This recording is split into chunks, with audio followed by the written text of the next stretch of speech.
Hey,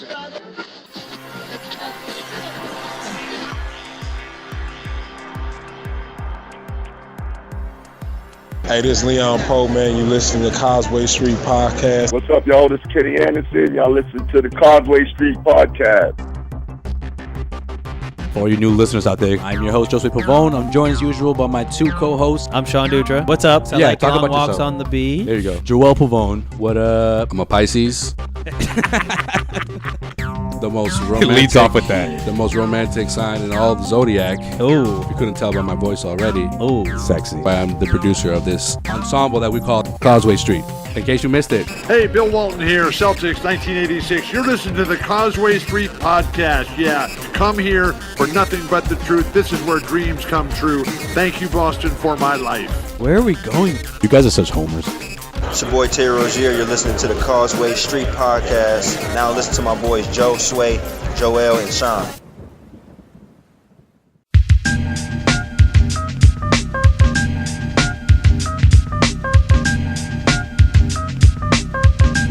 Man, we knew this Celtics team was going to impress us or continue to impress us after the first two rounds. But I can't say I expected this. You got a blowout in one game.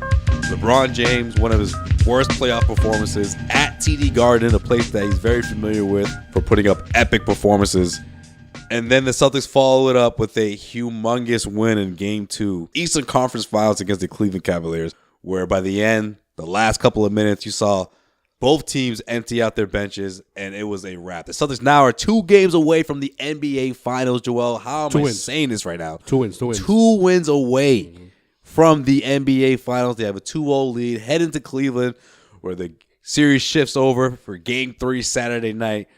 What a series it has been. What a performance. What a dominating performance from this Boston Celtics team.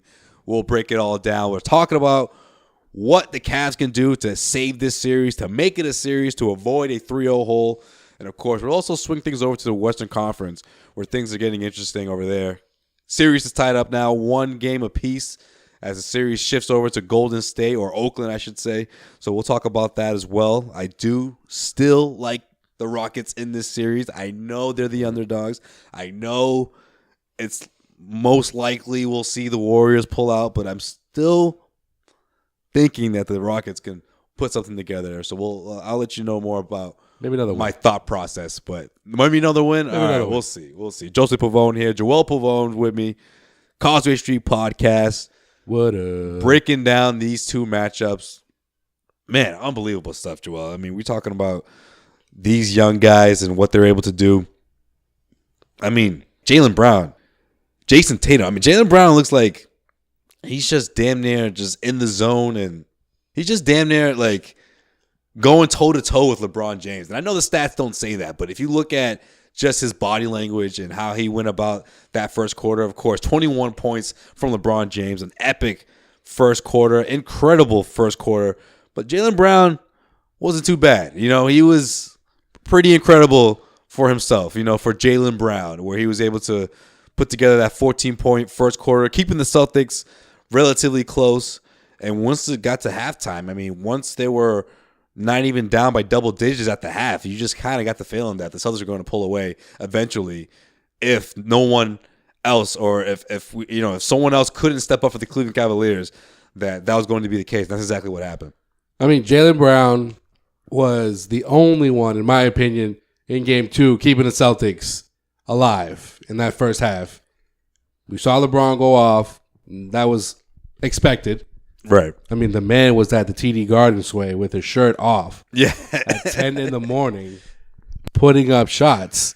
You knew that LeBron He was all business. was serious. Yeah. He was didn't even have the do-rag on. He had the filler, right? He had the filler game in Game 1. 15 points. What was that, 7 turnovers? He was like, you know what? Now I know what I have to do. Yeah.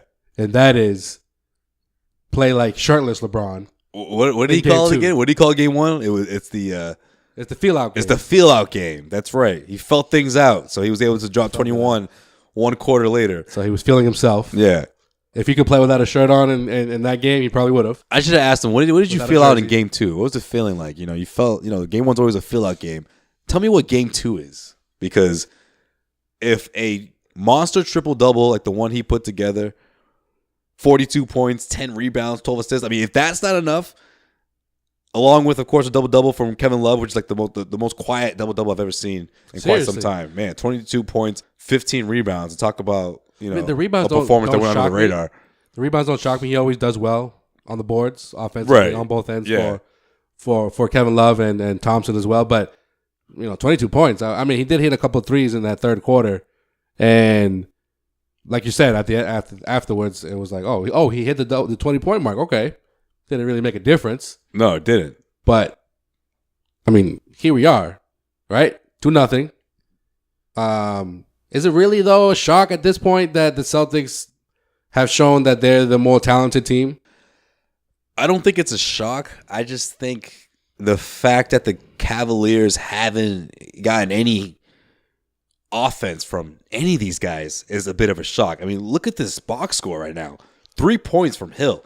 0 points from J.R. Smith, a starting shooting guard who's been in this league for quite some time, puts up 0 for 7, 0 for 4 from behind the arc. And then you look at the bench. Nance, 0. Jeff Green, 6. Korver, 11, which isn't too bad. But, I mean, no, hold on. Rodney Hood, 2 points. I mean, let's go back to who's going to step up here? Let's go back to Korver for a second. Why didn't Tyronn Lue stick with Korver in the third quarter? He was the only thing, the only thing that he had going off the bench. It's because he needs somebody else. I mean, he went more with Hood. I was thinking that, Hood is a guy that you need to get going. He's convinced that Hood is going to, step out of this funk. Well, who else can score off the dribble like that? I mean, that's true, but they need someone that can create offense. And it's just that's been their biggest problem in these first 2 games. But isn't Korver their JJ Redick? Yeah, he is, and he had a decent game for Korver. 4 for 8, 2 for 5 from behind the arc. I mean, I would have, if I'm Cleveland, I want to see him take at least 12, 13 shots. He took 8. He's one of the few bright spots outside of LeBron in the first half for Cleveland. Yeah, but you would have thought he would have stuck with him a little bit longer. He's not a guy that's going to create offense. Oh, you're right, but I mean, neither. I mean, they call him JJ Redick for a reason. JJ Redick doesn't really create his own offense. You got to create it for him. No, I get that, but I mean, you take those couple of threes and 11 points, and you're hoping that you get help from other guys. I mean, when Larry Nance got traded to the Cleveland, I'm like, this is a guy who can help them out in the playoffs. He's been non-existent. Ronnie Hood, non-existent. 2 points. I mean, George Hill, 3 points. He took 4 shots. See, the key word you just said before you started mentioning these guys was hope. I'm watching NBA TV after Game 2, and the former Cavalier, well, they've had a couple former Cavaliers on these shows lately, but the former Cavalier on NBA TV after Game 2, Brendan Hayward, was repeating that word over and over again for Game 3 and Game 4. Hopefully, Rodney Hood wakes up. Hopefully, George Hill plays like the George Hill of old in the playoffs that we've seen when he was with the Pacers. Hopefully, Jordan Clarkson does something. Hopefully, Kevin Love has a repeat performance of Game 2. So there's a lot of hopefullys. I've never heard that kind of when you analyze a LeBron James / championship contending team.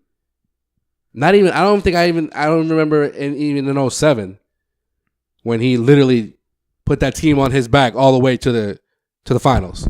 Past Detroit. I mean, he didn't have a shot against San Antonio, but that team had no business being in the finals. I think this team might be worse than that, if that makes sense. I mean, he didn't have a guy like Kevin Love, so I don't know if they're. But Kevin Love, they're really worse. But in Kevin Love is inconsistent though. In today's NBA, I mean, he's been pretty consistent throughout the postseason. The thing about this Cavs team is they haven't met a defense like the Celtics throughout this postseason. All right, they weren't defended the same way against the Pacers or against the Raptors. A team that's been able to limit their transition, the offense and transition, what they're able to do so well, what's the reason why they won so many games down the stretch, or the reason why they were in this position to begin with. However, what I don't understand is how do guys that you traded for, that these guys, I mean, Nance, Hood again, Clarkson. I mean, these guys. Clarkson didn't even play in game 2. And I'm not trying to say this is like a Lou thing. I don't think that what he's doing is wrong, but it's just like, how do you not find offense for these guys? I get it.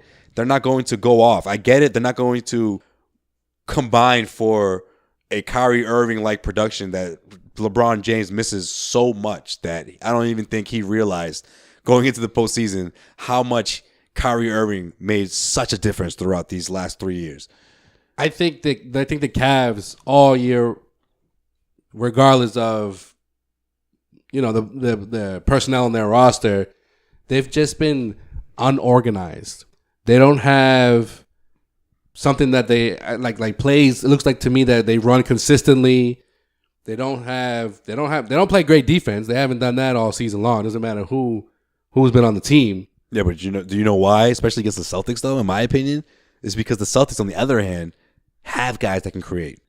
Jaylen Brown can create. Well, the Celtics. Jason Tatum can create. Jason Tatum was squaring up with guys, and it didn't matter who was on the other end, whether it was LeBron James or whether it was J.R. Smith. I mean, who can limit these guys? I mean, Jeff Green, for athletic reasons, can do his best to stay in front of guys, but I mean, when Jason Tatum gets it going, and it's funny because there's so many options for the Celtics that I feel like Tatum could have been on his way to scoring 20, but it was almost like, you know what, I'll do it next time because you know what, Rozier's just dropped 14 in the third quarter. That's been their Jaylen identity. Brown just went off in the first quarter, in the first half. He's doing his thing.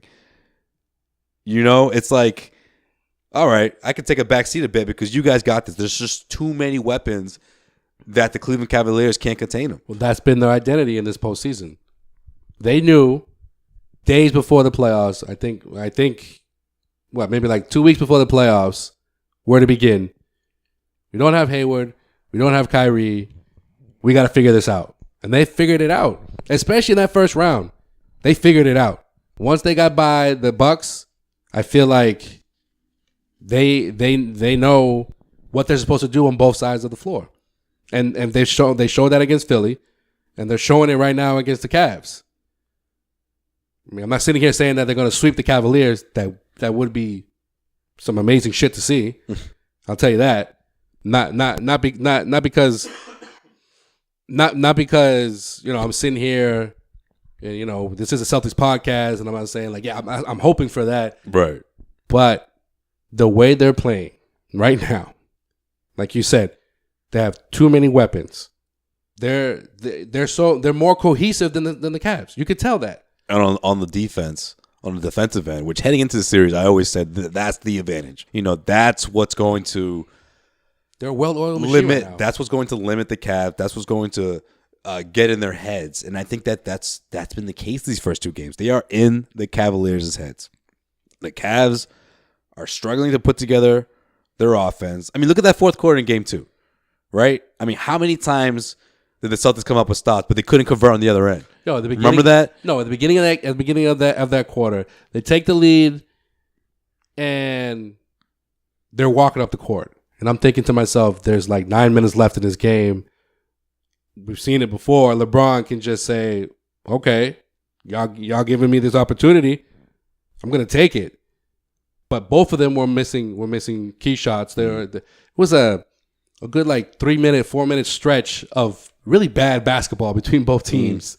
Turnovers, missed layups, and it seemed like the Celtics were just waiting for the clock to like run out until J.R. Smith decided to do what he did. And we all know what we're talking about here. You know what it was too? It was like the lob pass to Horford had the crowd ready to just erupt. Yeah. And J.R.'s like, no, come on. They haven't scored in a while. We're only down by 8 now. He finally got it down to single digits. And I cannot let him get away with this. He just got the emotions got the best of him. You know what it was, in my opinion? I think he was bitching about not getting a call. He was. On the other end. Yeah, he was. Because Smart played, he D'd him up so well. But the second that the stop happened and Celtics started going on the other end, he went right to the referee's ear. And was just like complaining. Yeah. Marcus Smart who was D'ing him up so well, takes a J.R. Smith 3. I'm not going to call it ill-contested because it's J.R. Smith. Takes a J.R. Smith type shot. He's been doing nothing for the first 2 games. And instead of just playing the game and trying to get back into it, because it's not like they were getting killed. It was still a winnable game for the Cavs, believe it or not.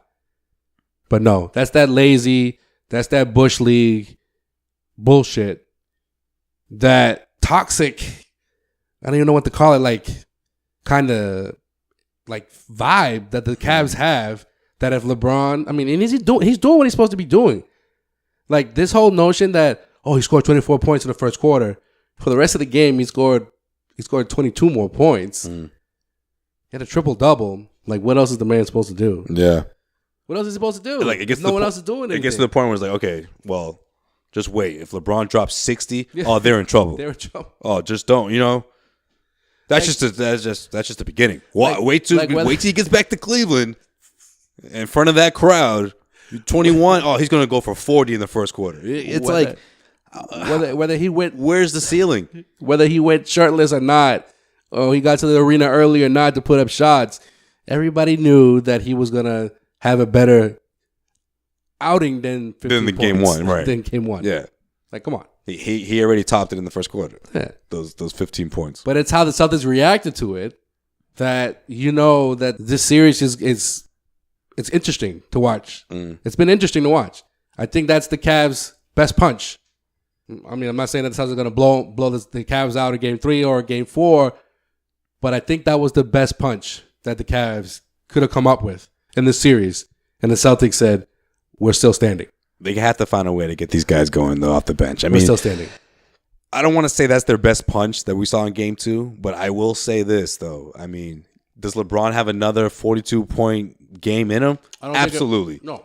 But I don't think it matters. If you don't get production from the other guys, it doesn't matter. His team is not that talented. It doesn't matter. This is like I said, this is the worst. This game didn't even go down the wire. Yeah, this is the worst talented, down to the wire. Like Cavs or LeBron team.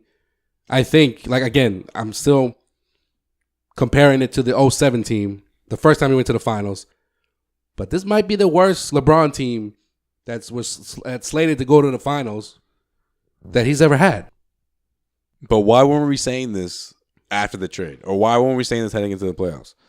You know? Well, I mean, I personally was saying if this one season that the Celtics could, knock a vulnerable LeBron and Cavs team, it was this season. No, I understand that. But I think the narrative heading into the postseason was, between them and Toronto, perfect, because the Celtics don't have to face neither of them until, the Eastern Conference Finals. Yeah, because then they would have been battle tested, and they've shown they're battle tested, the Celtics. No, I know, but I'm saying, like, the Cavs, though, like, heading into the postseason, no one thought, like, oh, man, there's no way these guys are going to go to the finals. Now that's the narrative, or at least for the majority of the national media, they're looking at this series and thinking, how can this team put together 4 wins in the next 5 games? I mean, I don't think anybody expected they were going to sweep the Raptors. But that's what I'm saying, though. Heading into this series, they were the favorites, right? Yeah. I mean, I think the Raptors just shit the bed. I mean, I thought that Cleveland would beat them. Not like that, though, but I thought it would go at least 7 games. 6-7 games. But I don't know. I think after the grueling 7 games against the Pacers, where there was a couple of those games that could have gone either way. There was questionable calls, but here we are. It's neither here or there. But yeah, I don't know. People say that, but I mean, but he goes through that. They needed like Bogdanovich to like keep shooting threes the way he did. I got you. But at the end of the day, they weren't going to come out that serious. No, I know. But what happens to LeBron when he's that tested? When you got him on the ropes and he still comes out winning the battle? It's like easy street for him the next series. Remember 2012? Celtics took him to 7 games.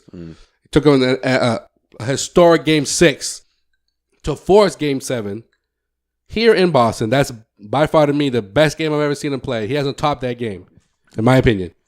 And what did he do to OKC? He murdered OKC in the finals.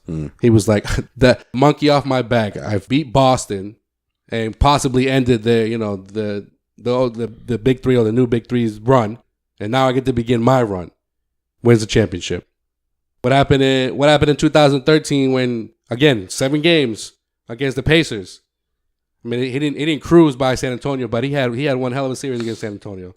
And of course, if douchebag Ray doesn't make the 3, he's not hoisting a second one. But back-to-back championships, bam.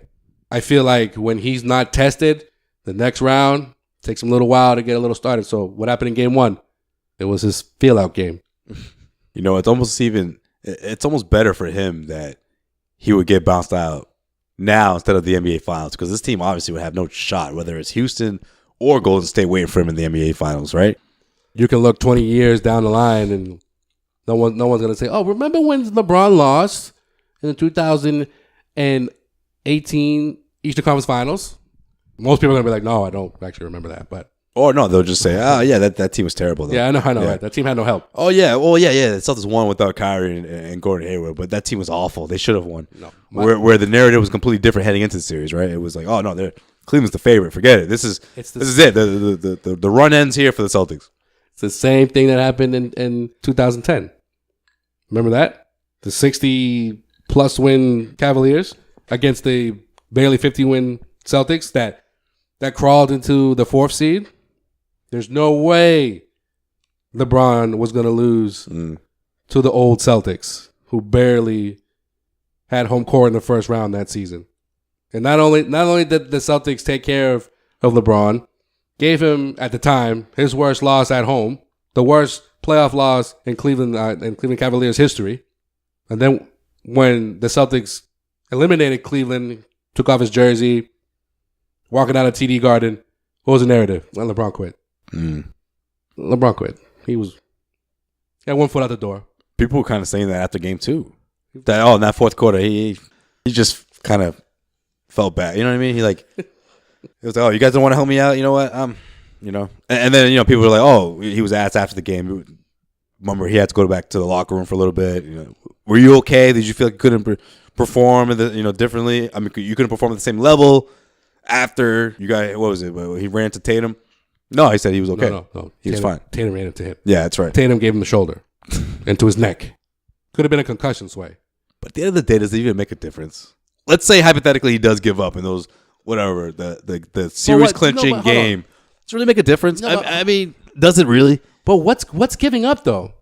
That's what I'm saying though. A triple double, 40-point triple double. What more can you ask for the guy? Like if he does that again, he could do that for the rest of the series, and then when and if I'm gonna choose my words wisely, this Cavs lose, they'll say, "Oh, LeBron needed help, and he gave LeBron up. quit. Yeah, he quit. He was already thinking about going to Philly or going to LA, whatever the case may be." They already were saying that after game 1, that Cleveland gave that game up more than the Celtics took it. That was the talk. That's the talk. That's the talk. And for those who are listening to this podcast who aren't Celtics fans, you want to call us, fanboys. You want to call us homers.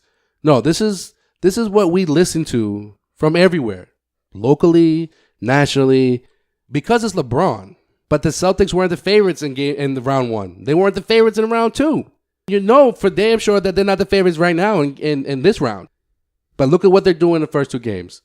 And LeBron is not. It doesn't faze him because guess what? The last time he was down 0-2 in the Eastern Conference Finals, no, not even Eastern Conference Finals, the 0-2 in general, was in 2008 in the second round against who? The Celtics. Paul Pierce and them Celtics. Yeah. Which did go 7, obviously, and went down to the wire, but the Celtics did win that series. That's the team that year coming off of a finals appearance, making a midseason trade as well. Remember that? Old friend Delonte West, Wally Zerbiak. Do you remember this team? Yeah. In 2008? They lose that series, and the narrative is LeBron needs help. It's always that. And LeBron needs more help. 2009, they lose to Orlando. Again, the top seed in the East. LeBron needs help. They lose to the Celtics in 2010. When you could hear the narrative breaking down each player against each other, right? That Jameson was better than Kevin Garnett. That who the hell was there? Who was our point maybe guard? just as good. Maybe not better. But. I heard that he was better than Garnett. Mo Williams is better than Mo Williams Rondo. is better than Rondo. Yeah. Come on. But then he loses again. Nah, man, he needed more help. That's why he had to go to Miami. Yo, I don't blame him. They won 60 wins, though. I don't blame him, man. I would have went to Miami too. Dan Gilbert didn't help him out. He doesn't have a KG. He doesn't have a Ray Allen. Oh, but I thought KG wasn't as good as Jameson. You think this one is done? What do you mean? They're gonna sweep them? No, I mean, they can't get out. No, this the hole. Celtics are gonna win this series. Yeah, that's what I mean. Before the series, I mean, we haven't been on in a little while. It's been a crazy few weeks here on the Causeway Street podcast. But I originally predicted the Celtics in 7. Last series, I predicted the same, but they got it done in 5. No, you said 6. Oh, 6. You're right. Thank you. It almost happened. Yeah, because I was convinced that the Celtics were going to win one in Philly, and that's exactly what they did. So it was good. I've kept it consistent. I've said Celtics in 7 every series. Every series, yeah. Every single series. It's a good way to be like, well, at least I said it was going 7. Yeah, well, I mean, No, I'm just kidding. one could say it's a cop-out, but at the same time, I'm still giving the Celtics the benefit of the doubt every series because, like you said, they've been the underdog in every single series. I mean, granted, the series against the Bucks, not a lot of people said the Bucks. A handful of people said the Bucks were going to win that series. But a lot of people, the Philly series? No, but a lot of people said the Bucks though. The Philly series, everyone was talking about the Sixers winning that series. The thing that gets me, asking like why you're making your prediction the way you're making your prediction, for those that chose the Bucks in the first round solely because of Giannis Antetokounmpo, he's a star in the making, but he hasn't gotten there yet. Like, what is this rush to be like, he's the next LeBron or he's the next this? Let him be the first Giannis. My whole thing was same thing in the next series. My whole thing was who's helping him. That's always been my thing, Yeah. And then you look at Philly, I mean, just the depth and the lack of experience and the fact that they went on that huge winning streak. It's like, that's the worst thing for a young team to going into the playoffs. To have that type of winning streak, to have that, and the media blowing your head up. Yeah, well, you go into the postseason with a false sense of identity, and then you whiz right past the Heat. You beat the Heat in 5, whereas the Celtics were just challenge. The Celtics were battle tested after that Bucks series. They learned a lot about themselves playing against the Bucks. That's it. They learned, what playoff basketball is like on the road. They learned the adjustments that need to be made throughout the span of a 7-game series. It's a chess match. They took that mental toughness into the series against the Sixers, and they wiped the floor with them from the game 1. Game 2 was a little closer. Game 3 was probably one of my favorite games I've ever covered. Overtime win, grabbed a 3-0 lead, and they pretty much ripped the soul out the Sixers. The Sixers managed to, avoid the sweep and not drop one against their home crowd. Not by a lot. Not by a whole lot, but Celtics managed to come back and close it out in 5. Did you bring me like a souvenir from Philly like I asked you? A cheesesteak or cheesecake or some of that confetti? You didn't bring me back some of that confetti, yo? I did not. No. Should have swept that up for me. I know. That's a good idea. You know what? Shout out to Sam Packard, who not only pocketed confetti, but he went out that night and just was pouring it all over the bar, just pissing off the natives. The following day, the locals. The following day, we're at Temple University for Celtics practice. Opens his pocket, still had confetti on deck. Nice. Still had confetti on deck. Nice. What a moment. Nice. Look, man. And shout out to Confetti Eddie. You hear about that guy? No, it's Confetti Eddie. He's the guy who pulled the trigger. Shout out to Confetti. Well, premature there, guy. Yeah. Mr. Confetti Eddie. Bust one a little too early there, Eddie. Ooh. Came too soon. And you hate when that happens. Ooh, bummer. Battle tested, man. Not only that. Mental toughness. Thank you. Not afraid of the moment. And the Celtics have shown that not just in this postseason, but all season long. And say what you want about Kyrie Irving not being there, but his DNA is all over this team. Yeah, 1,000%. Especially Terry Rozier. I've been saying that for weeks now, for months now.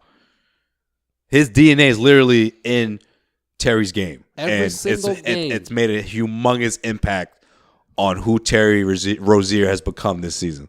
Every single game that you watch of the Celtics nationally, right? Whether it's on TNT or on ESPN, they have to remind you, Terry Rozier is playing for the injured Kyrie Irving. Every game.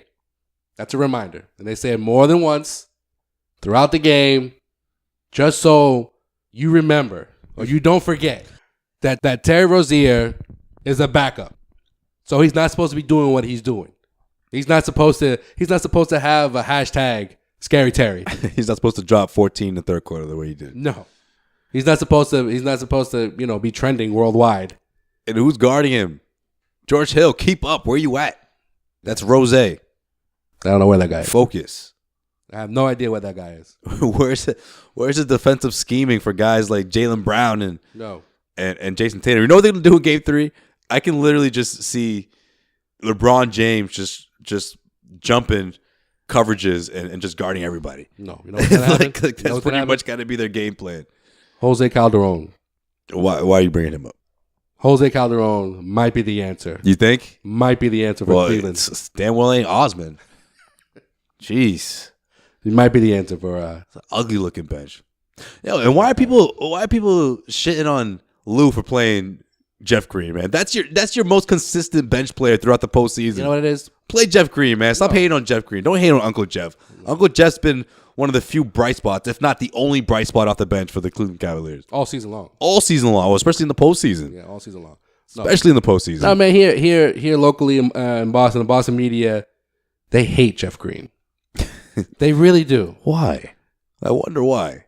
They had these high expectations for Jeff, and I love Jeff. Don't get me wrong. I love Jeff. But he was never going to live up to those expectations. No, never. Because they wanted Why the hell did you think Jeff Green was going to turn to Paul Pierce all of a sudden? Exactly. Because they wanted him to be Paul Pierce wrong with 2.0. Yeah. They wanted, him to eventually, start over Paul and Paul come off the bench. I don't know. Who knows? They thought that he would, he would play take second over. fiddle Yeah, to those over. guys. It's He'd like, take no. over. Yeah. That's not who he is. That's not who he is. Exactly. It's not who he is. But Al Horford, on the other hand, we know exactly who he is. And for those that don't know who he is still, playoff Al. That's all I got to say. Playoff Al. That's all I got to say. It starts and ends with him on both ends of the floor. He's the anchor of the defense. Offense runs through him. And regardless of what his stat line looks like, he makes all the difference out there. We're talking to you, fucker Lou. Nah, fuck that dude. No, I know. I know. He's a punchline at this point. Yeah. Lou Maloney's bullshit takes. Al Horford, like you said, it begins and ends with him. And I think he's your leader. Marcus Smart is your emotional leader, but Al Horford is your leader. Oh, man. I don't know if this game would have been... He's your veteran. I think this game would have been a lot more close if it wasn't for Marcus Smart throughout that second half, man. This dude was everywhere. Bro. And he was about to give your boy the hands, bro. J.R. Smith was about to catch it. He was about to give him the fair ones. He was squaring up. Yo, did you read his mouth? Did you read his...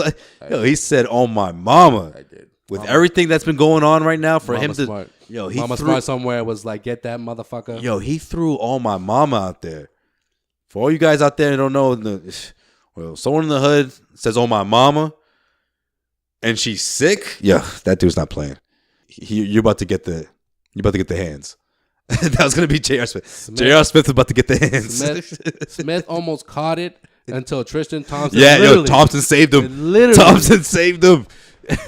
Literally saved J.R. Smith's life by wrapping up Marcus Smart around his his neck and shoulder, which makes you even more mad. You're like, nah, man. So let me get him once. That punch. Let me touch him up. That punch was going to be thrown. That was the only great defensive stop for Tristan Thompson all night. Was protecting his own teammate, who didn't really need protecting, because the only person that really should have been protecting him was your boy LeBron. And he was nowhere to be found during that sequence. He was like, you guys done? I know, right? He's like, come on, man. Can we get back to playing ball? Can we inbound the ball real quick? It's an 8-point game, guys. Come on. Can you just tee up where it needs to get teed up? You guys are ruining my triple double. I'll shoot the tee because no one else can shoot the tee. Only he can. 2 more L's and all y'all are fired, and then I'm leaving. Lou's fired. Most of y'all motherfuckers gonna be stuck playing with Jeff Green. Jeff Green's gonna be the LeBron of this squad. Well, I think he's only signed for 1 year. Well, they'll bring him back. Good old Jeff. No, man, but you don't do that, man. What if Horford got seriously injured on that, and then for the refs to be like, okay, guys, we're gonna review that. We weren't sure if that was just a regular foul or a flagrant. Are you fucking kidding me? And then what makes it worse, the NBA didn't even spank those refs. 3 motherfuckers that they're watching that play, and you're not gonna call it flagrant. Yeah, but how does you're not gonna eject this dude? How does the league not spank those guys? Yo, DeMar. You got to throw down a fine. I'm not talking about suspension. Throw down a fine. Call it a flagrant 2. Do whatever you have to do to send a message that that's not okay. You can't be pushing dudes midair like that. DeMar DeRozan got ejected. A flagrant 2 was called on him for accidentally swiping at a dude's head in last series. And you're not going to eject J.R. Smith? And the narrative of those that are saying, nah, man, don't suspend him. He's playing like shit anyways. That's not the point. Yeah. The point is like what you just said. You send a message. That shit is not tolerated. Yeah. That shit's not tolerated. And for the NBA to keep pretending that they don't know what the difference between a flagrant 1 and a flagrant 2 is because you don't want to rock the boat, that's some bullshit. That's messed up.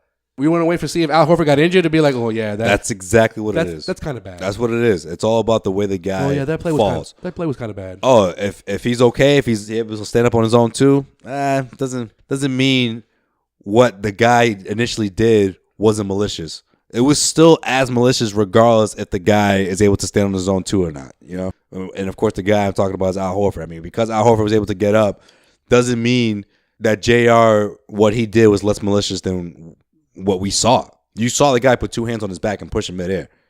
No, he landed that's a flagrant 2. He landed so awkwardly that if he didn't put his hands out, it would have been bad for him. It would have been bad for Al. You know, like I said, God forbid it wasn't worse than what it was. And in some ways, I think that was a wrap for the Celtics in terms of like, yeah, not only are we going to win this game, but we're eventually going to win this series because you're not going to push us around and get away with it. Yeah. And whether that means you get ejected or you get the hands from Marcus Smart or whoever, they're not going to stand for it. They're not going to stand for it. And then for fucking Ty Lue to be like, oh, the Celtics are gooning up the game. Get the fuck out of here, dude. I didn't see Marcus Smart pushing J.R. Smith in midair.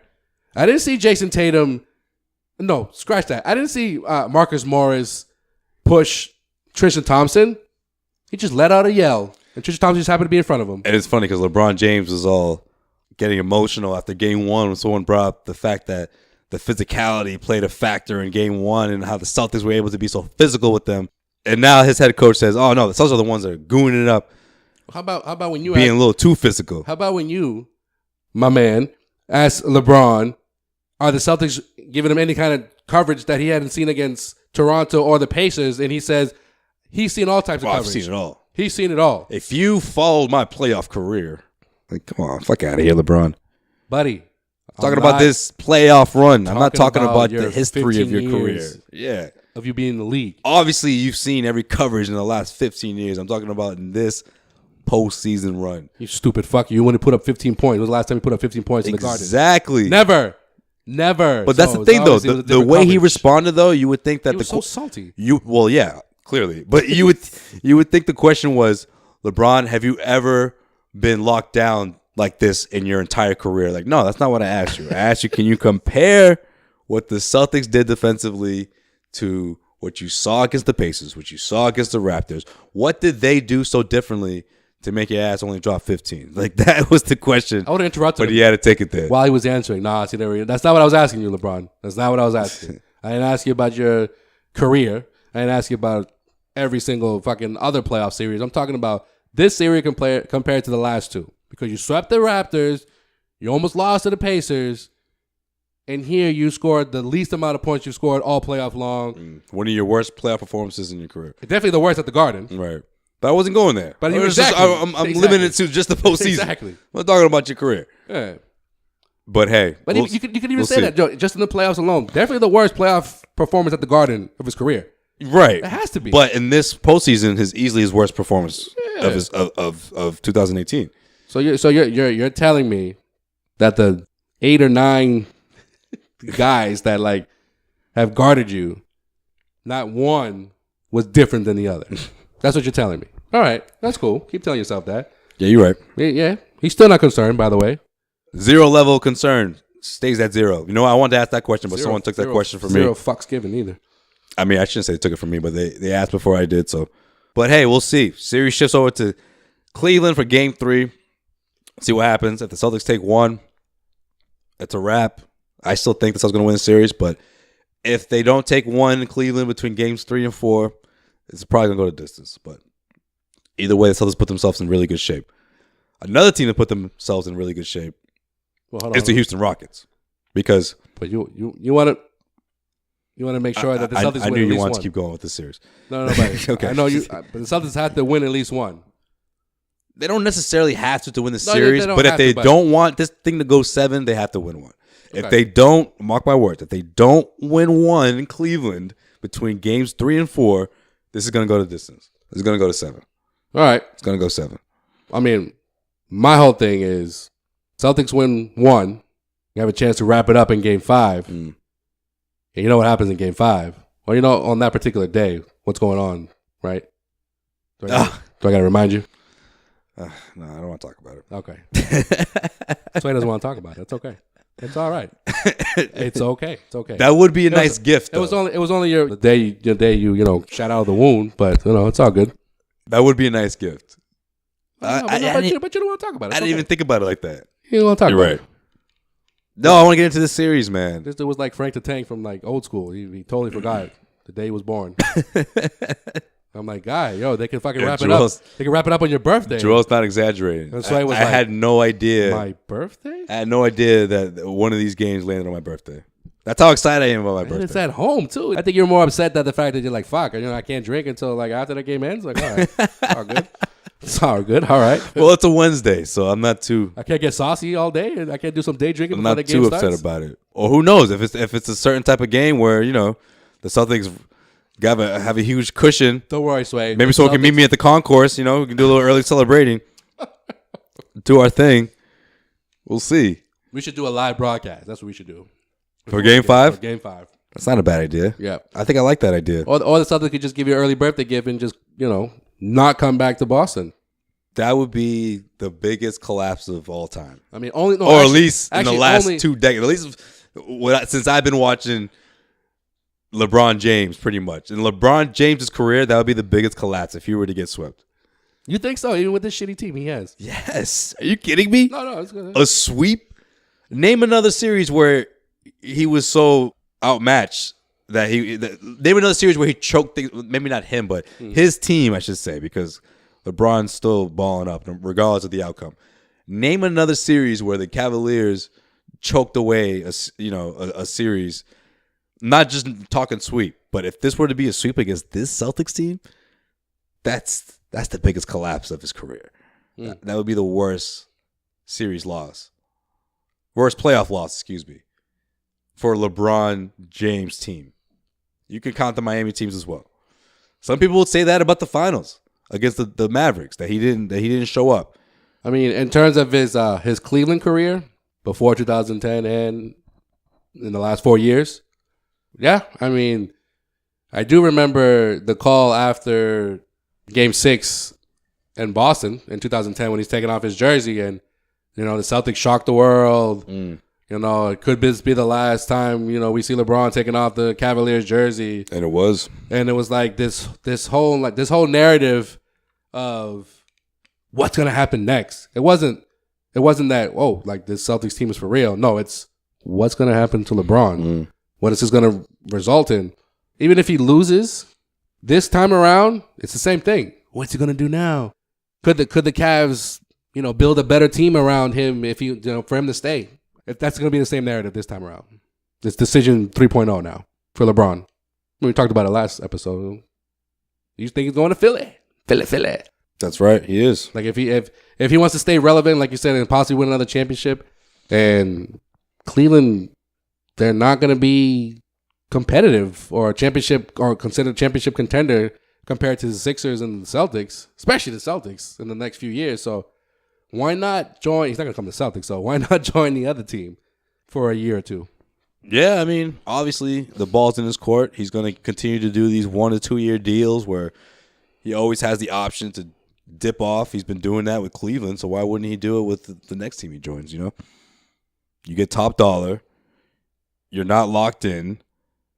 And you always have that option to hop on another team and continue chasing titles and continue chasing his idol, Michael Jordan. Yeah. But I don't remember Michael ever hopping to another team to try to win a championship. Nah, he did it on his own. No, they came to him. Yeah, that's right. They came to him. All right, let's get into the series real quick before we wrap things up and go in case you missed it. Like I said, Houston making things interesting. After game one, a lot of people were thinking, you know what, this Golden State team is just way too much for Houston. They could chuck up as many threes as they want. But one of the things that I remember after game one that stuck with me, that I was saying before the series even started, but of course was reiterated after game one from the TNT broadcast, was when Charles Barkley said, Kenny Smith said this. Or was it Charles Barkley? No, I think it was, Kenny Smith said this because Barkley said it was a wrap. Kenny Smith said, if you're the Rockets, you cannot expect to win this series without changing the way you run things, the way you run your offense. Yep, you have to be able to do something uncomfortable. If you want to win this series, you have to get out of your comfort zone and shake things up, and that's exactly what we saw in game two. Stop settling for three so much. We know the three-point shot is a huge part of your offense. However, you have guys that can put the ball on the floor. Guys, of course, that are led by James Harden, by Chris Paul, but what drove me crazy in game one was where the hell was Eric Gordon? Boom. Game two, there he is. Because this is a guy who can not only extend his shot from the perimeter, but he can get inside. He can hit from the mid-range. He can do things that help you create space and help you create offense. And that's exactly what we saw. It almost mirrors what's going on in Cleveland, whereas they were looking for guys who can do that instead of settling for jump shots. But the thing about the Houston Rockets is they have guys who've proven themselves throughout the year that they can score off the dribble, and that's exactly what we saw in game two. PJ Tucker came out of nowhere and had a career night against the Golden State Warriors. Pretty much blew them out. Now the series is tied 1 game apiece heading into Golden State or heading into Oakland. Chris Paul looked a little banged up, but for someone who's never been to the Western Conference Finals before, at this stage of his career, he's going to continue to push through. What do you think about the Rockets' chances heading into the Oracle Arena and trying to take another one and potentially take a 2-1 lead in this best-of-7 series? Before the series started, I had the Warriors coming out in 6, but then after I saw game 1, I was like, yeah, everybody's like, oh, this one's done. Like, it's a wrap. This could be in 5. Yeah. I mean, I was giving the... Oh, you get the Charles Barkley treatment. I was like, Barkley says 5. That's it. Yeah, that was after game 1, though. I was like, because they had the lead in game 1, and they just let it slip away. And like you said... chucking threes, man. Exactly. They just were like, we're just going to just shoot our way back into this. That barely works at times. That rarely works at times to try to shoot your way back into a playoff game. And I also think people overlook the fact that the Golden State Warriors are a very underrated defensive team. I know it's quick to say, they're just an offensive team that chucks up just as many threes as the Rockets. Almost. I know the Rockets led the league in 3-point attempts. Yeah. They're a team that's, more offensively sound. Yeah, that's the better than term. Other squads. However, defensively, these guys can play D, man. Don't get it twisted. Iguodala will D you up. We saw what he did against the Cavs, in the NBA Finals. He loves to give you the D. We saw what Kevin Durant could do defensively. Draymond Green is the anchor of the defense. Your boy, playoff Draymond's in full effect. As long as he's not kicking cats in the balls, then we're good. Yeah, he's the anchor. He's the playoff Draymond's been incredible this year. So that going up against the Rockets obviously puts them in a tough spot after game 1. But here they come, bounce right back, grab one at their home court. You're supposed to grab 2 technically, but you put yourself in a good spot heading into a really, really tough spot to play at the Oracle Arena. But I like this series. I do think it's going to be competitive, and I do think the Rockets have more of a chance to win this series than most people are giving them. Are you saying that they're going to win the series, or you're still going with the Warriors? I mean, heading into it, I just always said they have a really good shot. But after seeing the first two games... How good of a shot? First 2 games, I'm going to say they stretch it to 7. Right. And then they're going to gracefully bow out. But everyone's saying 4 or 5. So 6. I mean, I said the Warriors are 6. They're going 7. So you think this series goes 7? And hey, that game 7, anything can happen. But Harden could drop 50. But what was the big difference? Paul could drop 35. No, you're right. But what happened when Harden dropped 40? They lost. But what was the big difference between game 1 and game 2 for the Warriors? Steph was off. Klay Thompson was off.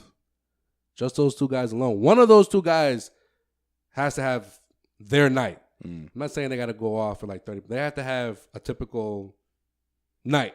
Steph Curry has to have a typical night, or Klay Thompson, because Steph Curry he didn't shoot that well in game 1 either, but Klay Thompson went off, and of course Durant. I mean Durant's gonna be Durant. As long as he's healthy, like the Warriors are gonna be all right. Now, the difference in game 2, there was more offensive balance for Houston. You talked about PJ Tucker. You talked about Eric Gordon.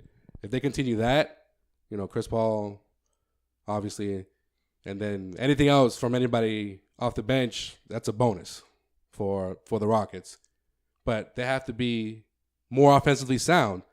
And I don't think that's always an easy thing in the D'Antoni offense. But you know who controls everything, who like brings them back down to earth, is Chris Paul. Chris Paul is going to have to be amazing in Oakland. Yeah, he's a difference maker. Because I think what Chris Paul is able to do is not only, like I said, score off the dribble, penetrate through the teeth of the defense, but we've seen epic performances where he could put a team on his back and give you that strength defensively. Whereas most teams couldn't contain Steph Curry the way they would have liked to throughout this postseason. Chris Paul can, but his health concerns are always going to be in the mix. So, but like I said, man, I mean, it's the Western Conference Final. The guy's never been there before. This is the reason he, was so excited to play for the Rockets. I think that. You mean not the commercials that he's making? For, no, I think that no, it's not Farm? at all. No? Those are pretty funny though. All but no. right, cool. I think that emotion alone, that drive, that adrenaline, will be more than enough for these guys to push to Game 7, and that Game 7 is going to be an epic performance. That's going to be a game for the ages. Well, I can't wait. I'm gonna quote Sean here. Shout out to you, Papa Dutra. This series can't be any less than 2-2 for the Rockets.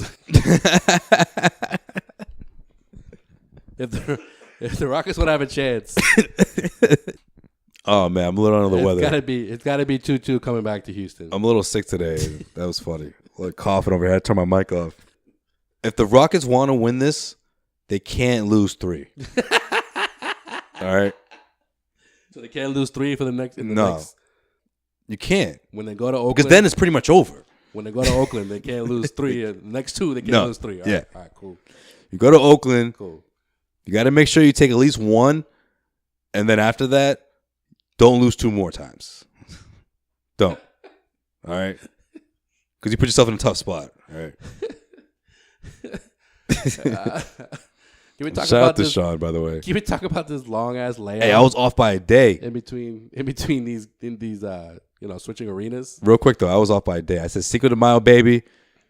Jordan Lucas was on the 6th. Dutra was born at like 9:15 at night on May 6th. They almost made the 7th, which is Sean's birthday. Less than 3 hours before Sean's birthday at midnight, the stroke of midnight on May 7th. Cinco de Mayo, baby. Were you gonna put this? Is this in case you missed it? Am I spoiling this? No. All right, cool. No, I was gonna give him a shout out anyway, so we might as well give him a shout out now. Jordan's gonna be the man. Can't wait to see Jordan just grow up before our eyes. We got a chance to hang out with Jordan a couple times. Our boy Dean Dutra. Oh no, you guys hang out with him a couple times. I met little Jordan in the hospital. I met him last week after I got back from Philly. Oh man, he's a big boy. He is. He's a big boy. He's a heavyweight. And Sean's got him decked out in Celtics gear already. He's a heavyweight champion. The Pavone uncles are gonna be. It's gonna be fun hanging out with him and seeing him grow. But shout out to you, Dutra. Congrats. I don't think anyone's ever had a 3-day stretch like he has had ever in life. No. Sean, you should write a book. For real. Pretty much. For real. He moved into his, I can do the his forward. first home. I'll write the forward. Him and his lady, Paula, moved into their first home on Saturday. Baby Jordan was born on Sunday. And Dutra's birthday was on Monday. Jeez. It's a lot. And the Celtics beat Philadelphia. That's right. A couple days later. Sean actually saw that in the hospital, so that's pretty cool. Shout out to you. Keep doing what you're doing. We're proud of you. And enjoy your maternity leave. Oh, sorry. Paternity leave. My bad. I just hear him now like, I'm not a woman. Take your time, Sean. He's like, I'm not breastfeeding. Take your time, and we'll get you back on here soon. We'll hold you down. I hope you're watching every single. I hope you hold Baby Jordan during every single Celtics game. Oh, of course. You know he's watching. because since Baby Jordan's been born, Sean's been telling him like which player, been- who's who, it's and been a good little run there. he's telling him every player's role and everything, filling him in, getting him familiar with this 2017-18 Celtics team that's been incredible. 2 wins away from the NBA Finals, but the series shifts over to Cleveland where things get interesting. Obviously, whenever a series switch venues, that's when you find out How interesting is it going to get? how crazy it gets. So I can't wait to see what happens. All right, let's wrap things up with In Case You Missed It, the way we wrap up every single episode here at the Causeway Street Podcast. This one's running a little long here, but we had a lot to say. Joel, what did we miss, though? In case you missed it. In case you missed it, LeBron James said, and I quote, "We'll see what we're made of come Saturday." And that's all I got. No, I'm kidding. No, in case you missed it. Joel's like, you believe that shit? And that's it for. Nah, in case you missed it, the 2015 NBA Coach of the Year, you know who that is? Do you remember who that is? I was going to say Buckholz. Yes, Clay Buckholz now is coaching in the NBA. Buckholzer. That was the best Hawks season that Horford was on, huh? Yes, that got swept. And By the Mike, Cavs. there you go, Mike. Jesus, Mike Budenholzer. Yeah. Mike Budenholzer There you will be the new coach of the Milwaukee Bucks. go. Just agreed to a 4-year deal. Okay. I don't know how I feel about that one. It's a little weird. I don't know why they didn't do this before, because Joe Prutney was just not the move. You love, man. That's your boy, yo. I love his press conferences after the game. He was just like, no, he was always giving praise to the Celtics. Like, yo, that's a great team over there. That is a great team. That is, He sort of had like a, I don't know, how do I word this? His approach when he like answered questions was always sort of like, yeah, well, that's a good point, but we got to work hard, and it was always like, yeah, but what else? Like, what do you tell us more, Joe? Just kind of give you the cliche. Yeah, right. You know who I thought would have been a better candidate, but I guess he didn't choose Milwaukee. He chose to go to New York instead. Fizdale, yeah. I thought Fizdale would have been great in Milwaukee. Yeah, I would have loved to see what he do with Giannis. With Giannis, Yeah. yeah. Instead, he has to try to figure out that mess in New York. How long do you think before he has his first freak out press conference? Fizdale? Yeah. Game 2 of the regular season, when he's like, I don't know what to do with this damn team. Like, I need a better roster than I'm this. doing my best. And you can take that for data. It's like, Coach, this is like, pregame. Like, it's going to come up, too. This is the pregame conference. Like, we just want to know who your starting 5 is. That'd be one of my questions. If he says like this and that about something about the stats, I'm like, Fizdale, can we take that for data? He seems like See what he says. He seems like he's like hard of hearing, so he's got to yell all the time, like just to say something regular, not even like shouting out like orders or whatever. But anyways, He's a great coach. he is a great coach. Nah, No, we'll see. He's a good coach. Yeah, good coach. Great. Yeah, we both were like, Yeah. I don't know where that word came from. Came from the school of Eric Spoelstra, so he's a good coach. So, how many times do you think Stan Van Gundy has submitted his application for the Toronto job? I'm saying at least 3 times. Van Gundy, huh? At least 3 times. Oh, that's another guy who got canned recently, huh? Yeah. It's been a lot of firings of coaches. I'm gonna say Stan has sent about 6 emails. I think to the Raptors. No, I think Stan failed in Detroit because they gave him the double role. That I remember my theory on that. You can't be a coach and a GM at the same time. That doesn't work. Ask Doc Rivers. Shout out to Doc. Yeah. Ask that guy and see if it doesn't work. I thought they would have just taken away a title stuff, just firing him. They're just like, no, just get the fuck out. Yeah. Just get out of here. I don't know. That's weird. You know what? I think Dwayne Casey would do well in Detroit, though. They just swap coaches. Yeah, that would work. I mean, Blake's not going anywhere anytime soon, right? No. Still got something to work with there. No, not at all. He's gonna be there for a while. Actually, he's got like 4 year his 4-year extension. Yeah, last summer. He's pretty salty about it. In case you missed it, the NBA award finalists list came out for all you guys excited for that award show. How stupid is that show, by the way? I gotta wait until like I don't know. Draft time. I don't hate it. No, I like the idea. At first, I wasn't crazy about it because it was just kind of like, all right, well, these awards are for what everyone's done throughout the regular season. And then you see and like all the whole show behind it and everything. But I can get used to it. I don't know. I like the idea like last season, but then, you know, like you watch the playoffs and some of these players who were in these categories, they played like shit. So then you're like, the last thing I'm seeing of them playing like they're, you know, playing awful and they're winning an award or they're in the running to win an award. I don't know. I like the fact that I like before where in the middle of the playoffs people got their awards. And if you were in the playoffs, you get to, you know, hoist your trophy in front of your home crowd. Your mic is off. There you go. Right. So, yeah, I don't know. The whole spectacle behind it now is just like, I don't know, not necessary. Yeah. And I get it. There's no NBA basketball at the time, and then you got the draft and all that. I don't know. It's weird. But anyways, here are the finalists for a couple of Celtics are in these categories. By the way, the show airs on TNT June 25th. So mark your calendars or set your DVRs, whatever you do for things like this. For MVP, no Celtics are on this, but for MVP, Anthony Davis, James Harden, LeBron James. LeBron made it, huh? LeBron made it. I mean, that's not a surprise to me. Anthony Davis is a surprise to me, though. I think his late season surge post DeMarcus Cousins injury, yeah, that helped him a lot. Plus Rondo feeding him like a big baby. Yeah, no, I was being sarcastic with the LeBron comment, but yeah, I'm with you. Yeah, I agree with all three of those. Harden takes it by a lot,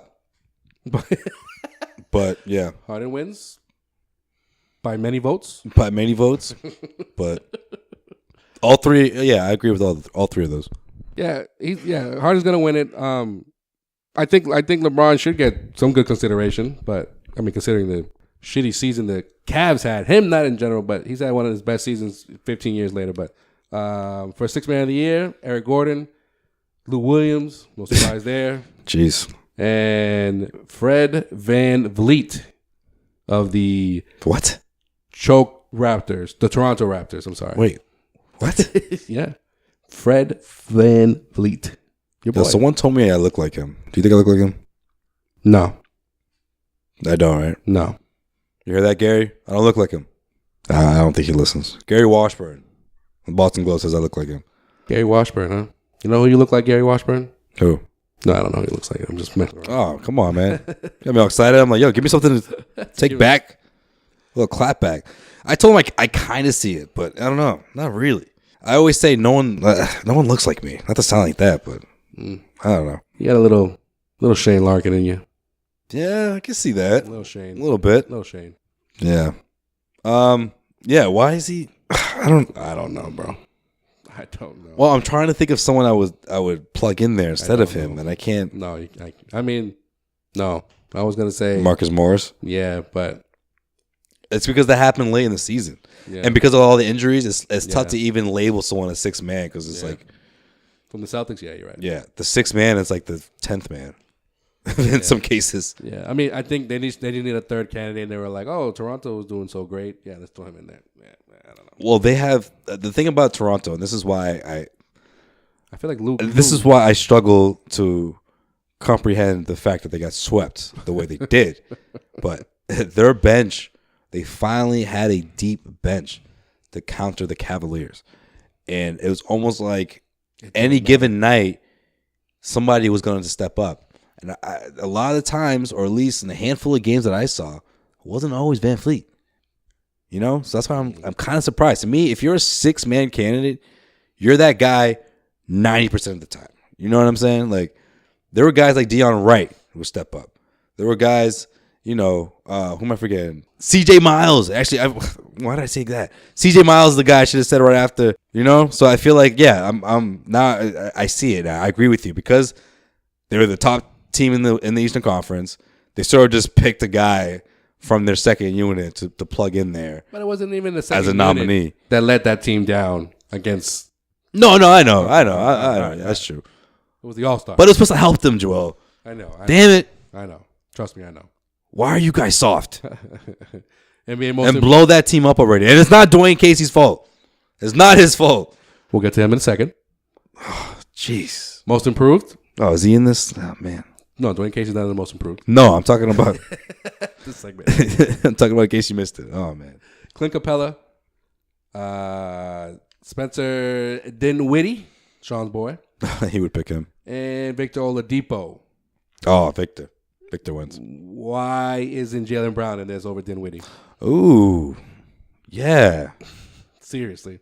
Dinwiddie over Jaylen Brown. Like, I know he wasn't going to win the award because it's going to go to Oladipo, obviously. Yeah. He is an all-star. But Jaylen Brown was a borderline all-star. More than doubled his point average. Yeah, what did he put up, like 6 last year? 7? 7 points. Barely over 7 points. Yeah. More than doubled that this year. Yeah. That's just me.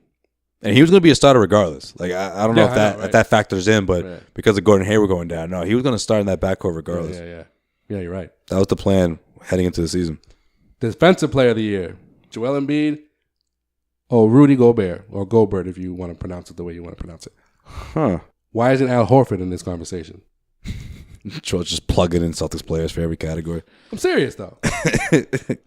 Again, I didn't think he had a shot at winning it, but if you want to come up with 2 guys, you can't come up with the third guy? I think Al Horford should have been on the list. Yeah, I mean, because of what happened down the stretch, like I said, I mean, he's always been the anchor of the defense, but when Kyrie Irving went down, this team, the defense just went up a notch, you know? Like, remember they were limiting teams to like 100 points, teams that were averaging over 110, 112, you know? I mean, there's a reason why the Celtics had the number 1 defense all season long. Yeah. And one of the main reasons, his name is Alfred Joel Horford. Yeah, you'd be surprised. Okay, Anna. she put that tweet out not too long ago. I love it because Because your middle name is Joel? Yeah, I can tell. My middle name is not Joel. I mean, because his middle name is Joel. Not your... No, I retweeted it to be like, yo, she confirmed that with us. Remember Oh, that's right. The very first time we all introduced ourselves, she was like, oh, that's Al's middle name. Yeah, so yeah. I was like, that's true. Well, no trolling. She wasn't trolling. That was funny. Good times. All right, so we got Rookie of the Year, Donovan Mitchell. I give it to Embiid, by the way. But Yeah. Yeah. Donovan Mitchell, Ben Simmons, Jason Tatum. Now, I say Mitchell wins it. It's because Simmons is not a rookie. That and the fact that Donovan Mitchell can shoot the basketball. It's just that alone. Plus, he averaged more points. He was more. He made more of an impact for Utah. I mean, Yeah. Look what happened with Utah. Like Utah had no business getting as far as they did. Utah. Well, no, I mean ending the season like where they were seeded. Were they 4th? Yeah, but they had no business being that high. That's what I'm saying. They were 5th. That's why they didn't have the home court against. Oh, that's right. OKC. Yeah, they just missed out on it. They were fighting for 4th, and they took care of OKC. I know it's a regular season award, but leading up to weeks before the season ended, like Utah wasn't even in the playoff picture. And I know it was a big battle all the way to like the 12th seed out west of who was going to get in, the top 8. Right. But Utah did it. Yeah, but Philly was pretty high too. But at the same time, though, I don't know if you can say Simmons carried them. It's more of a group effort, right? Yeah. Yeah. I'm not saying that Simmons didn't have a great season. He had a great season. But Donovan Mitchell, he's the real deal, dude. Yeah. He's the real deal. And ironically enough, Jason Tatum is the only rookie still standing in the playoffs. Still doing his thing. Coach of the Year, Quinn Snyder of Utah Jazz, Brad Stevens, and Dwayne Casey of Toronto, ? Since he's not employed by them anymore. Side note, whoever runs the Toronto Raptors Twitter shouted him out. Why? Wait, you talking about the official Twitter account for the Toronto Raptors gave him props for being nominated? Yes. They said because the NBA released, all the finalists, and they retweeted it by saying, "Congrats, coach." How pissed off would you be? If I'm Dwayne Casey, I would retweet it and comment, "Fuck you." See, that's another reason why these awards shouldn't be given out this late. Like, is he going to be there? Like, how awkward is it going to be when he gets up there, if he is going to be there, and he wins the award, and he's going to talk about the team that just fucking fired him? Like, what is he going to say? And this is the same GM that fired George Karl when he won it a few years back in Denver. Yeah. They're like, how weird is that? Like, they couldn't wait before they fired this dude? Why do you shout him out, though? That's what I'm saying. I don't Like, get that. that's another thing. If you fired him, fine. Congrats, coach. Yay. We fired you, but hey, it was a great season, wasn't it? Yeah. What the fuck? That's the weirdest thing ever. Yeah, that's weird. That's so awkward. I mean, you congratulate someone that you got rid of. That's exactly what happened. Yeah. That is exactly what happened, bro.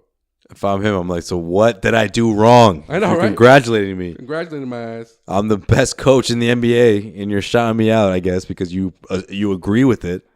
It makes you wonder what kind of conversation they had. It's fucking stupid. Maybe it's a sarcastic tweet. You know what I mean? Maybe it's a sarcastic congrats.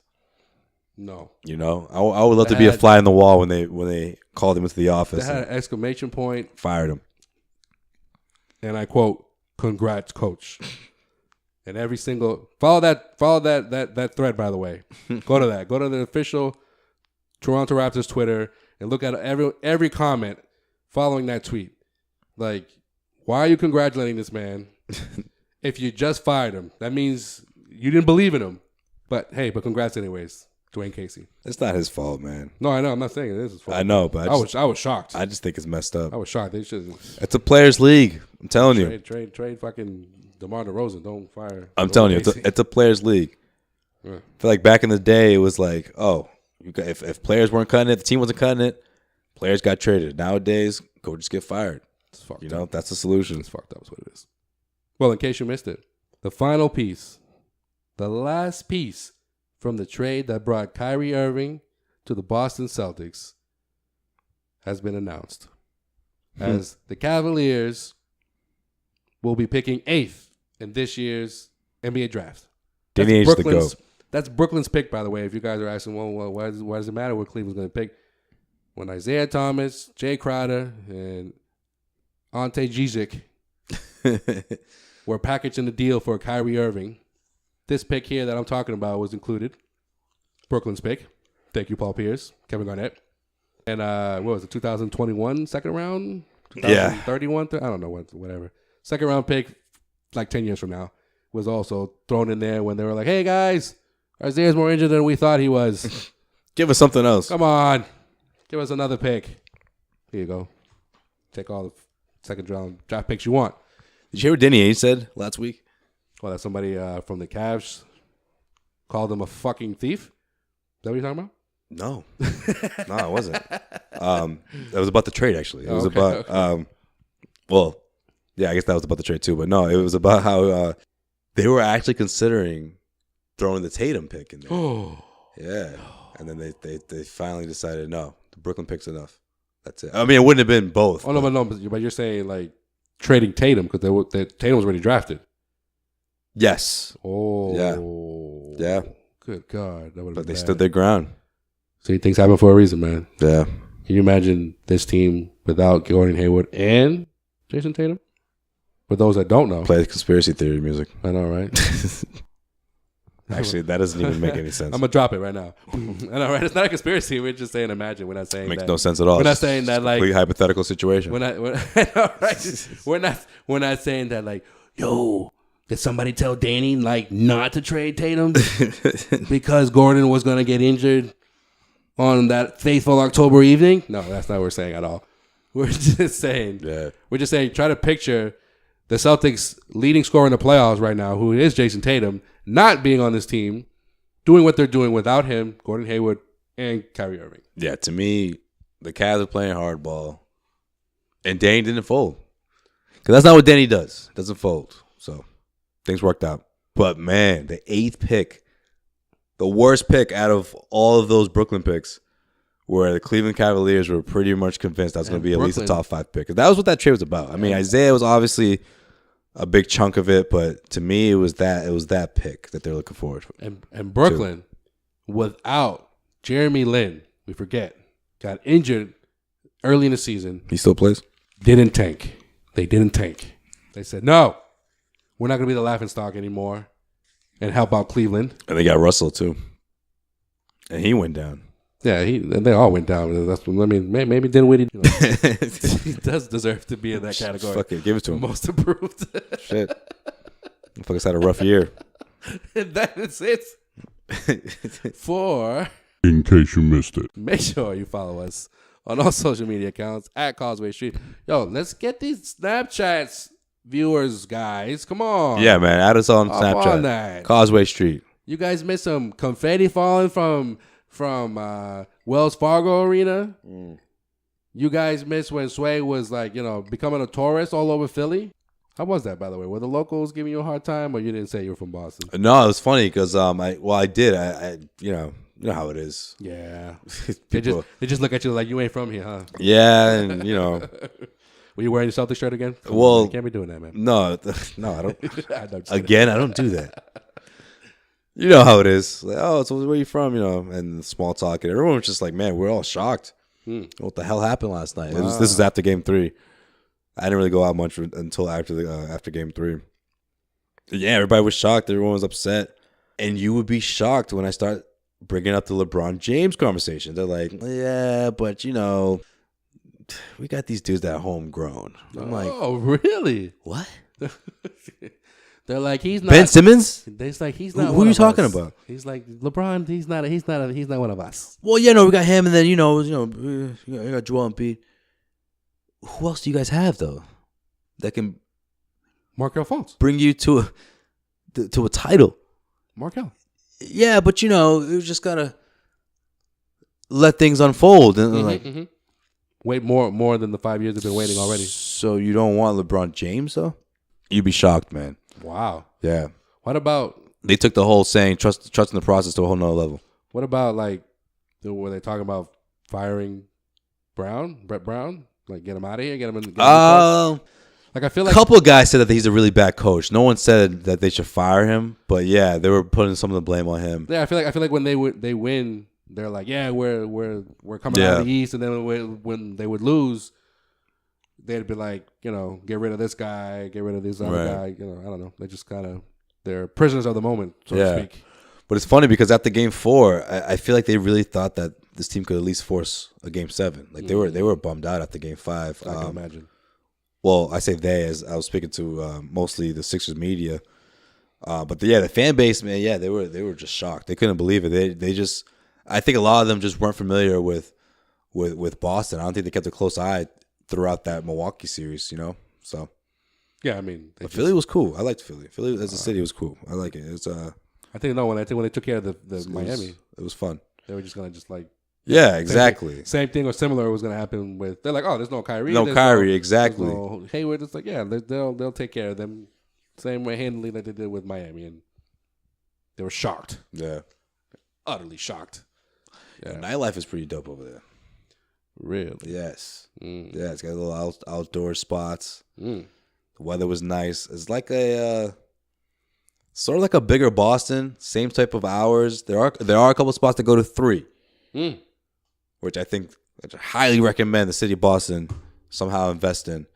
Come on, get the clubs open till 3, and then of course there's the late night spots. Late night spots are like to eat is open till 5. But you hear that, Matty Walsh? We want until 3 a.m. Hey man, be careful with those accents, Joel. You're gonna piss somebody off. Oh, that's right. It's my fault. All right, before I cough up a lung over here. Shout out. I'm so sick right now. Shout out to you, Gene, for here we go. for your comments. I shouldn't have brought this up. YouTube. We love and welcome all types of feedback. Thank you for listening. And with that, we out. Until next time, Causeway Street, the Pavone Brothers. Hit us up on no, I was kidding. Hit us up on CausewayStreet.com for all your playoff coverage. We got some stuff up there about Marcus Smart, what he's been dealing with his mother who's fighting cancer right now, but he's still putting in the work. So I don't know where this guy is finding his. Well, I mean, I have an idea where he's finding his inspiration from, but like just the fact that he's not there with her, but he's still doing his thing for the team. I don't know what's gonna happen this summer, but I'm enjoying everything I'm seeing right now from him, especially since he's been back. Celtics are what, 8-2 since he's been back? Balling, man. Bring him back. Been balling. Come on. 12, 13 mil, get it done. Yo, I can't envision a contract that'd be higher than that for Marcus. Get it done. I was someone that's like, no, he doesn't deserve any more than like 8 or 9. And I'm like, yo, now Over the last 10 games, I'm like, yeah, give him like 10, 11, maybe 12 at the most. Get it done. But got to make sure that no team says, we'll give you 15. You never know. Nah, I don't think so. I hope not, but we'll see. It's a guard-heavy league, and if you're not a first or second scoring option, which I don't think Marcus Smart is, I don't think he'll command that type of money. So, but we'll see. We'll see. That's way down the road. In the meantime, we can enjoy what he does on the floor, man. You sure can. Oh man, that guy is a beast. Yo, make sure you also subscribe to us on iTunes if you haven't already, and subscribe to the CLNS Media YouTube channel where you'll see Sway and his many, many reports before and after Celtics games. Hell yeah. Definitely. Check it out, guys. Appreciate it. And until then, Sean, we miss you, brother. Congrats. We'll talk to you soon. And everybody else, we'll see you next time. We'll see you next time. Yeah. Until next time. Until next week, guys. We up out of here. Peace.